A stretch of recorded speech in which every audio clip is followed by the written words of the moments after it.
Матчът е събота в 6 без 15. Прекрасно време за феновете. Според мен стадиона ще бъде доста прилично посетен и очакванията са абсолютно Левски да победи. Както знаем и последните мачове, Левски побеждава. Да, на Герена на последните два мача с по 2-0. Да. Въпреки че виждаме, че гостите от Арда в София не играят добре, дали се стъписат, дали не, дали нямат късмет. А и последния матч срещу Локомотив Пловдив.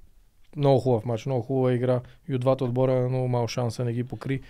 И този мач е наистина приятен за гледане. Приятен за гледане. Ще се играе в футбол.